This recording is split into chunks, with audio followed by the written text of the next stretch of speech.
Me friends and ఫ్యామిలీతో సరదాగా బయటకు వెళ్ళటానికి కారు లేదా అయితే వెంటనే ఈ నెంబర్కి కాల్ చేయండి. నమస్తే, నేను జీవి సత్యనారాయణ. ఈ ఎపిసోడ్లో ఈ మధ్యకాలంలో మీరు షేర్ మార్కెట్లో ఎవరైతే ఇన్వెస్టర్స్ కొత్త డిమాట్లు ఓపెన్ అవుతున్నాయి, ఎస్ఐపీలు మ్యూచువల్ ఫండ్స్లోకి ఇన్వెస్ట్ చేయటం, ఏ విధంగా అయితే బాగా ఇన్వెస్టర్స్ ఇన్ఫ్లో వస్తుందో అప్పుడు సెబీ కూడా దీని మీద మైనస్ పాయింట్లు ఏమున్నాయి ఎప్పటికప్పుడు పర్యవేక్షించటం, సెబీ ఎప్పటికప్పుడు ఏదో ఒక అనౌన్స్మెంట్ అంటే జాగ్రత్త పడండి, పెట్టుబడులు పెట్టే ముందు ఆలోచించండి అని చాలా వరకు చేయడం జరుగుతుంది. మార్పులు చేర్పులు ఏం జరుగుతున్నా సెబీ మనకి ఇన్ఫర్మేషన్ ఇవ్వటం జరుగుతుంది. ఇప్పుడు సెబీ ఒక ఇన్ఫర్మేషన్ ఇవ్వటం జరిగింది. ఆ ఇన్ఫర్మేషన్ ఏంటిది అనేది మనం ఇప్పుడు ఈ వీడియోలో చూద్దాం. అయితే ఎప్పుడైతే ఈ సెబీ ఏదైతే ఉందో అంటే ఫస్ట్గా ఒక 30 రోజుల నుంచి మీ అకౌంట్లో, మీ డిమాట్ అకౌంట్, మీకు ట్రేడింగ్ అకౌంట్ ఉంది. మీకు డిమాట్ ట్రేడింగ్ అకౌంట్ ఉన్న తర్వాత మీ అకౌంట్లో ఫండ్స్ ఉంటాయి. డిమాట్ అంటే షేర్లు ఉంటాయి, ట్రేడింగ్ అకౌంట్లో అంటే మన అకౌంట్లో మార్జిన్ మనీ ఉంటుంది. ఈ మార్జిన్ మనీ ఏదైతే ఉందో మీరేం చేస్తారు, కొనలేదు, అమ్మట్లేదు, ఉట్టిగానే అందులో ఫండ్స్ ఉన్నాయి. ఎప్పుడైతే అందులో ఫండ్స్ ఉన్నాయో మీరు ఆ ఫండ్స్ ఏవైతే ఉన్నాయో వాడకుండా కనుక ఉన్నట్లయితే 30 రోజులు కనుక, అంటే 30 రోజులు ఎటువంటి మీరు లావాదేవీలు చేయకపోతే అవి తదుపరి సెటిల్మెంట్లో 3 రోజుల్లోగా మీ అమౌంట్ మీకు ఇవ్వాలి అని. అంటే 30 రోజుల వరకు ఎటువంటి ట్రాన్సాక్షన్ చేయకుండా ఉంటే నెక్స్ట్ 3 డేస్లో మీ అమౌంట్ మీకు ఇవ్వాలి అనేది కొత్తది ఒకటి. ఇక తర్వాత ఇప్పుడు ప్రతిపాదించడం జరిగింది సెబీ. అయితే ఇప్పుడు ఆల్రెడీ ఉంది అటువంటిది. ఎట్లా 3 నెలలకు ఒకసారి ఉంది. 3 నెలల వరకు కనుక మీరు ఒక డేట్ ఉంటుంది. ఆ డేట్లో ఏవైతే ఫండ్స్ ఉంటాయో అవి మీరు అన్యూజ్డ్ అమౌంట్ అంటాం మనం. అన్యూజ్డ్ అంటే వాడకుండా ఉన్నటువంటి, కొనుక్కుందామనో కొందామనుకోనో అట్లా ఉట్టికినే పెట్టున్నటువంటి ఫండ్స్ ఏవైతే ఉన్నాయో అవి మనము అన్యూజ్డ్ అమౌంట్ అనమాట. వాటిని మనము ఇవ్వటం జరుగుతుంది. ఏది 3 నెలలకు ఒకసారి. ఇప్పుడు ఏంటిది, అసలు ఒక నెల పాటు మీరు ఏమి ట్రాన్సాక్షన్ చేయకపోతే నెక్స్ట్ 3 రోజులు ఇవ్వాలని ఒకటి ప్రతిపాదించడం జరిగింది. ఇది నెలవారీ ఏదైతే రన్నింగ్ సెటిల్మెంట్లకు సంబంధించినటువంటి వాళ్ళకి సెబీ మార్గదర్శకాలను ప్రతిపాదించడం జరిగింది. అయితే ఇక రానున్న సెటిల్మెంట్లో ఇవి వర్తించనున్నట్లు కన్సల్టేషన్ పేపర్లో కూడా పేర్కొనడం జరిగింది.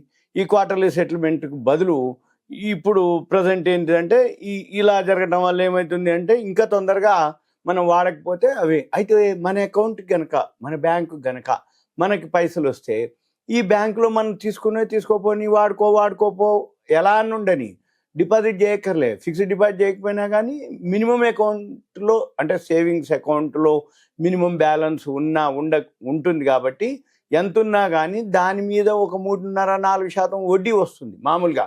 ఇది ఎస్బీఐ అకౌంట్. అయితే మన అకౌంట్లో ఉండటం వలన ఏమవుతుంది, కొనేటప్పుడే మనం ట్రాన్స్ఫర్ పెట్టుకోవచ్చు. అప్పటి వరకు మన ఖాతాలో ఏదైతే ఉందో వడ్డీ మనకు వస్తుంది అన్నట్టు. అది మెయిన్ ప్లస్ పాయింట్. ఇప్పుడు మనకి ఇన్వెస్టర్గా ఉన్నప్పుడు కొనుక్కుంటే షేర్ కొనుక్కోవాలి, లేదు బ్యాంకులో పైసలు ఉన్నాయి, ఆ 3%, 4%, 3.5% బ్యాంకుని బట్టి, మీ ఖాతాని బట్టి మీకు వడ్డీ జమ అవుతుంది ఒకటి. ఇక రెండోది ఏంటిది, కొనుక్కున్నావు, షేర్లు ట్రాన్స్ఫర్ పెట్టగానే అదే అమౌంట్ ట్రాన్స్ఫర్ పెట్టినావు, కొనుక్కున్నావు, డిమాట్లో షేర్లు వెళ్ళిపోతాయి. డిమాట్లోకి షేర్లు వెళ్ళిపోయినాయి, పెరిగింది ప్రాఫిట్. అంటే ఉంటే మన దగ్గర అమౌంట్లు పైసలని ఉండాలి, లేకపోతే కొనుక్కుంటే షేర్లు ఉండి పెరిగేటట్టు ఉండాలి. అంటే షేర్లు ఉన్నా ఓకే, అమౌంట్ ఉన్నా ఓకే, కానీ ఉట్టికినే అమౌంట్ ఉండకూడదు అనేది అన్నమాట ఇప్పుడు ఉద్దేశం. మన పని కూడా ఏంటిదిగా, ఉట్టికినే అమౌంట్ ఉంటే ఏమవుతుంది, ట్రేడింగ్ అకౌంట్లో ఉంటే వడ్డీ రాదు, కొనట్లేదు కానీ కొందామని ఉంచినాం, దాని బదులు బ్యాంకులో ఉంది ఓకే వడ్డీ వస్తుంది, లేదు షేర్లు కొనుక్కున్నావు ట్రాన్స్ఫర్ పెడతావు, సింపుల్. ఇది అనమాట. అయితే ఇవన్నీ కూడా ఈ అంశాలపై ఇవన్నీ చేయడానికి డిసెంబర్ 26 తారీఖు వరకు ప్రజల నుంచి అభిప్రాయాలు సేకరించాలని చెప్పేసి ఒక అనౌన్స్మెంట్ చేయడం జరిగింది. అయితే ఇవన్నీ కామన్, అంటే అభిప్రాయాలు సేకరిస్తారు కానీ అందరు కూడా ఓకేనే అంటారు. మంచిదే కదా మనకి, ఎందుకంటే బ్యాంకులో ఉంటే మనకు వడ్డీ వస్తుంది కాబట్టి ఇదొకటి. ఇక తర్వాత ఈ ఆన్లైన్ ప్లాట్ఫామ్ ద్వారా ఇదొక రీజన్. ఇక రెండో రీజన్ ఏంటిది అంటే, ఈ ఆన్లైన్ ప్లాట్ఫామ్లు ఇప్పుడు విపరీతం వచ్చేసినాయి. చాలామందికి ఇప్పుడు ఎలా ఉంది అంటే, ఆండ్రాయిడ్ ఫోన్లు వచ్చినాయి, అన్ని చేతిలోనే పనులు అయిపోతాయి. ఈ చేతిలోనే ఉంది బయ్యి సెల్లు చేయటం, లేకపోతే టెలిగ్రామ్లని, యూట్యూబ్లని, వీడియోలు, ఆడియోలు, లేకపోతే మన ఫ్రెండ్స్ గ్రూపులు, ఈ వాట్సాప్ గ్రూపులు అనుకోండి, ఇన్స్టాగ్రామ్లు, ట్విట్టర్లు, టెలిగ్రామ్లు, మన ఫేస్బుక్లు ఇట్లా ఇదిగోనండి అదిగోనండి ఇట్లుంది అట్లుంది ఇంత వచ్చింది అంత వచ్చింది అని చెప్తుంటారు కదా. అయితే ఇవన్నీ ఏమైతే ఉన్నాయో అక్కడ ఏమవుతుంది అంటే ఎవరికైతే బిగినర్స్ లెర్నర్స్ ఉన్నారో వాళ్ళు ఈ అనామక ఆన్లైన్ ప్లాట్ఫామ్లు చాలా రావడం జరిగింది ఈ మధ్య కాలంలో. వాళ్ళు ఏం చేస్తారు, అన్లిస్టెడ్ డెట్ సెక్యూరిటీస్. ఈ అన్లిస్టెడ్ అంటే ఏంది, లిస్టెడ్ అంటే ఏంది, ఎక్స్చేంజ్లో ట్రేడ్ అయ్యేది, అంటే ఎన్ఎస్సి కానీ బిఎస్సి కానీ ఆ ఎక్స్చేంజ్లో ట్రేడ్ అయ్యే వాటిని లిస్టెడ్. అన్లిస్టెడ్ అంటే ఏంది, ఎక్స్చేంజ్లో ట్రేడ్ కావు కానీ బయట దొరుకుతుంటాయి. ఇప్పుడు అటువంటి 760 కంపెనీలు ఉన్నాయి.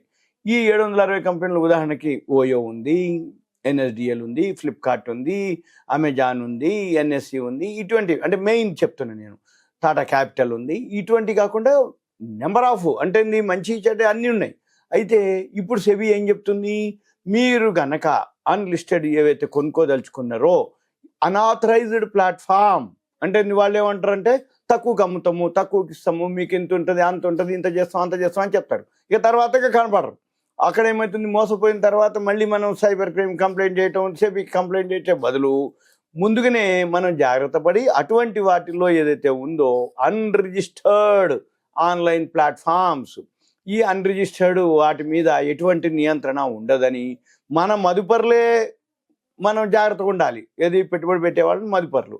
ఈ మదుపర్లు ఎవరైతే ఉందో ఇక్కడ ఒక రక్షణ వ్యవస్థ కూడా లేదని చెప్పేసి ప్రకటించడం జరిగింది.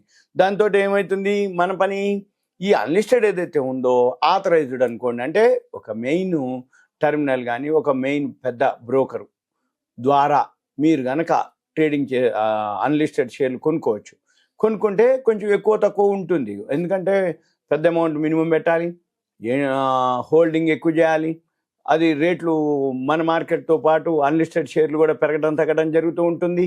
కాబట్టి మనం ఏం చేయాలి, కొంచెం ఎవరైతే మీకు బాగా దగ్గర ఉన్నటువంటి ఈ ఫైనాన్షియల్ అడ్వైజర్ కానీ లేకపోతే మీ బ్రోకరు అంటే పెద్ద బ్రోకర్లు అయితే వాళ్ళతో మాట్లాడి మనము డిస్కస్ చేసుకొని ఆ షేర్లు ఏవైతే ఉన్నాయో కొంచెం అబ్జర్వ్ చేయాలి. మన షేర్ల మాదిరే అన్లిస్టెడ్ షేర్లని అవి అబ్జర్వ్ చేసి అవి మీరు కొనుక్కోవాలి అని చెప్పడం అనమాట. అయితే ఏంటిది, ఇటువంటి ఏదైతే ఉన్నాయో కంపెనీల చట్టం 2013ని ఉల్లంఘిస్తూ 200కు పైగా ఇన్వెస్టర్లకు అన్లిస్టెడ్ సెక్యూరిటీస్ని అక్రమ సంస్థలు ఆఫర్ చేస్తున్నట్టుగా సెబీ గుర్తించడం జరిగింది. ఇప్పుడు ఈ క్రమంలో మదుపరులను అప్రమత్తం చేయటం, అంటే ఎవరైతే పెట్టుబడి పెడతారో వాళ్ళని అప్రమత్తం చేయటం, వీటిల్లో పెట్టుబడి పెడితే చాలా ప్రమాదం అని గుర్తు చేయటం, ఈ లిస్టెడ్ డెట్ సెక్యూరిటీస్లో పెట్టుబడి కోసం బిఎస్సి ఎన్ఎస్సి ఆథరైజ్డ్ స్టాక్ బ్రోకర్లు నిర్వహించేటటువంటి రిజిస్టర్డ్ ఆన్లైన్ ప్లాట్ఫామ్లోనే మాత్రమే వెళ్ళాలి అని సెబీ సూచించడం జరిగింది. ఈ సెబీ ఎప్పుడు ఏదో ఒకటి ప్రికాషన్ తీసుకోండి అని చెప్తూ ఉంటుంది. నేను ఇప్పుడు మీకు అవే చెప్తున్నాను. సెబీది ఇంకోటి కూడా ఉంది, మళ్ళీ చెప్తాను. ఇలా మీకు సెబీకి సంబంధించిన ఇన్ఫర్మేషన్ మీకు ఎప్పటికప్పుడు మీకు ఇవ్వటం జరుగుతుంది. ఇదంతా కూడా మీకు awareness, education, information, knowledge purpose మాత్రమే. ఇంకా మీకు ఏదైనా డౌట్స్ ఉంటే మీ పేరు, ఏరియా, వాట్సాప్ మెసేజ్ పెట్టాలి. కంటెంట్ రూపంలో ఒక మెసేజ్ పెడితే మనం ప్లాన్ చేయొచ్చు, డిస్కస్ చేయొచ్చు. Okay, thank you. సెలవు. సుమన్ టీవీ ప్రేక్షకులకు ధన్యవాదాలు. Thank you.